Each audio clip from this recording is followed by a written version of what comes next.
All right, this is part 2 from chapter 7 as we continue starting at concept 7.2 and mainly talking about selective permeability. And hydrophobic molecules are those that don't prefer to be in hydrophilic or polar environments. And thus, hydrophobic molecules, because the interior of the plasma membrane is hydrophobic, they are able to pass right through the membrane and bind to various proteins and factors inside the cell to cause changes. On the other hand, polar molecules, mainly large polar molecules, can't cross the membrane very rapidly or easily, and thus they have to use a signal transduction pathway, which again, the polar molecule will bind to a protein on the outside of the cell and cause a series of internal changes inside without going in. There are transport proteins that allow both polar and nonpolar molecules to pass through, especially as here you see here hydrophilic substances, by creating a pore or a hole. And I should also note that along the plasma membrane there are small ports or pores called aquaporins that promote and enable water to pass through easily.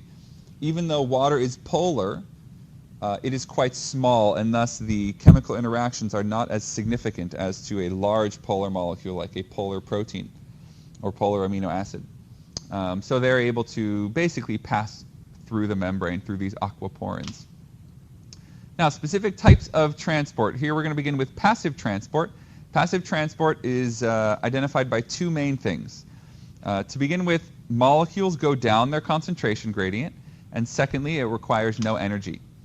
Diffusion is the basic, generic, passive transport where molecules move from an area of high concentration to an area of low concentration, and they evenly spread out. Now, it's important to note here that once we get to this point where we're at equilibrium, notice these arrows. Once we hit equilibrium, or an equal number of molecules on either side of this membrane or within this environment, the system doesn't stop. Rather than thinking equilibrium, I want you to think dynamic equilibrium, because as molecules move from one area to the other, they're constantly shuttling back and forth, and it's a constant struggle, if you like, to maintain equilibrium. Here you can see substances going down their concentration gradient, and that includes, here we're looking at different ions or different molecules here, such as these dyes. On the left, the dye is moving from left to right, and on the right, the dye is moving from right to left, because here there's a high concentration versus a low concentration of that dye. And eventually, they both reach that equilibrium or dynamic equilibrium. Osmosis is diffusion, but osmosis speaks specifically to the diffusion of water across a semi-permeable membrane.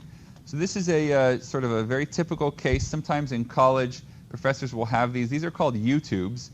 Not the YouTube like watching videos where you're watching this, but a U-tube. It's made of glass. It's actually quite expensive, and in the middle here is a semi-permeable membrane that molecules can't pass. In this example, we have sugar. And because of that, we can put more sugar on one side here in this case, higher concentration of sugar on the right than on the left. And what we will notice is that water will pass from left to right through the membrane,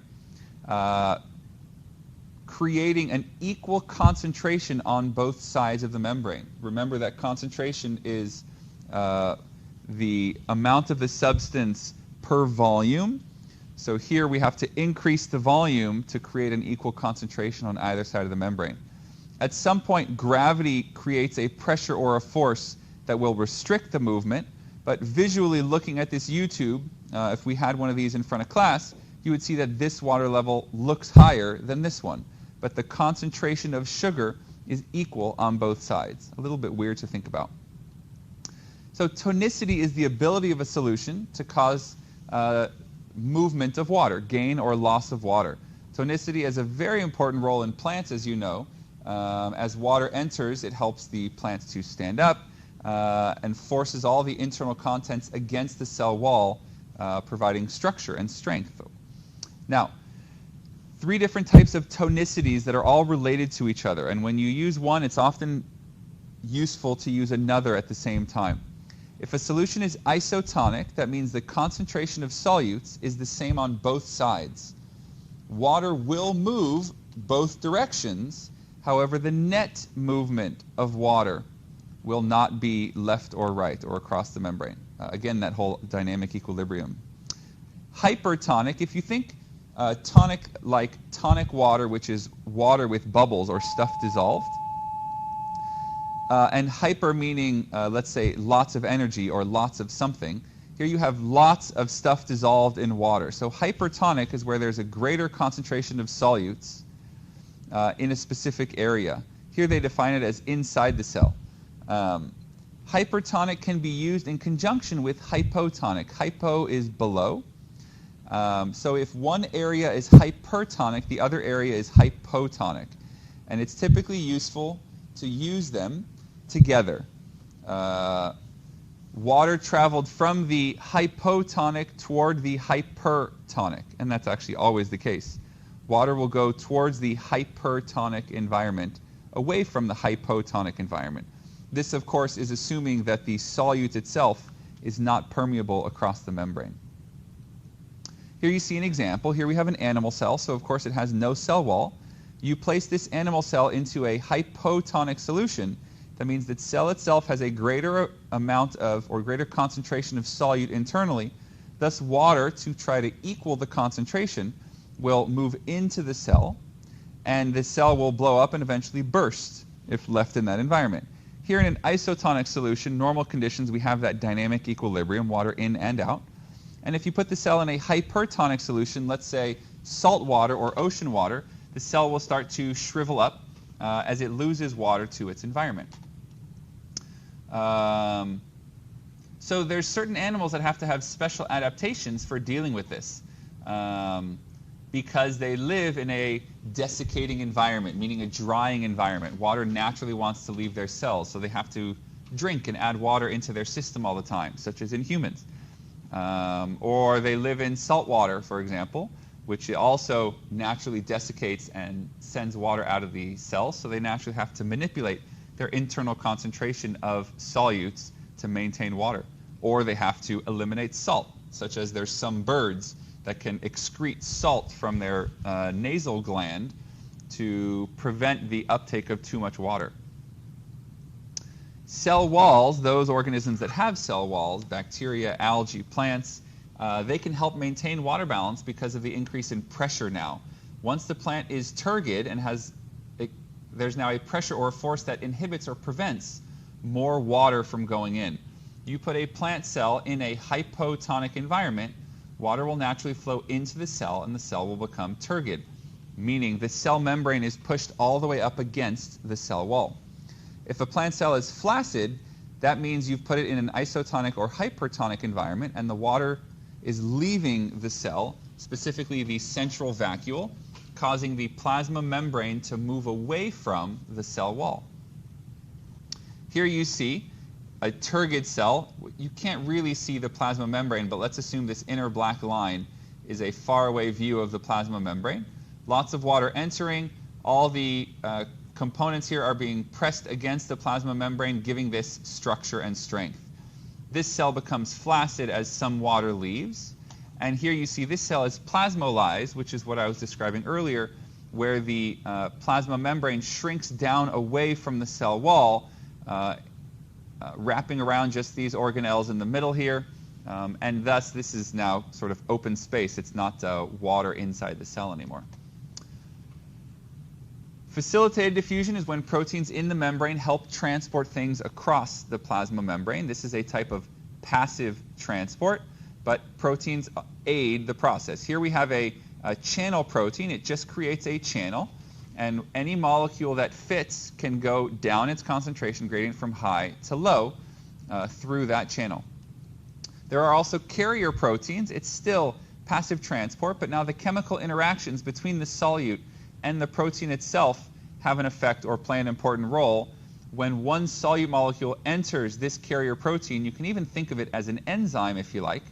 This protein changes shape, and in this case opens up the internal side, and that solute passes through. So there's two conformations. Again, the net movement is from high concentration to low concentration. And this only opens and closes in that same one direction. Active transport, on the other hand, is defined by two things. Number one, molecules are pumped or moved against their concentration gradients, and this is done using energy, typically in the form of ATP. As you can see here, moves substances against their gradient and uses ATP. Here's one example of active transport. This is a sodium-potassium pump. This will become important later when we learn about neurons in a couple months. But it's found in just about every single cell type on the plasma membrane. And its job is to pump, with ATP, energy, sodium, Na+, in exchange for potassium.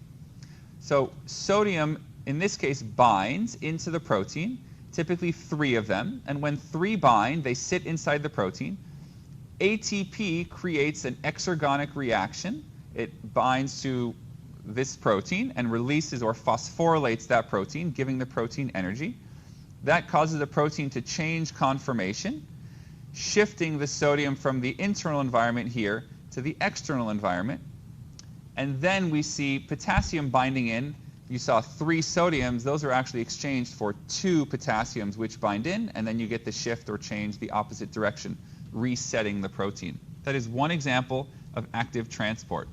Here's another example of active transport on the right, where you see these molecules, these orange squares, are being moved from low concentration towards high concentration, and it uses ATP. Notice the difference. Here's plain old simple diffusion, such as water. High concentration, low concentration, no ATP. Here's facilitated diffusion, both a channel protein and the carrier protein. Again, no ATP, high to low concentration. And this, we already mentioned, active transport. So as you noticed when we saw sodium and potassium being moved across the membrane, these are ions, and so they have positive charges. And that can affect the electrical potential of the cell. And we often call that the membrane potential. That's generated and maintained by ion pumps. This becomes important later with neurons to help maintain a difference in charge across a membrane. You can also create an electrochemical gradient. So not only is the charge, the electro, important and a gradient in and of itself, but there's also a chemical gradient. The number of ions or molecules or atoms themselves are part of a gradient.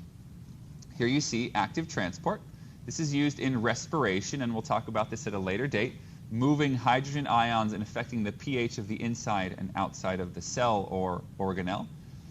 Low concentration of protons being pumped outside the cell using ATP. The outside of the cell becomes very acidic. The inside of the cell becomes less acidic, and you'll also notice the inside of the cell is negatively charged compared to the outside.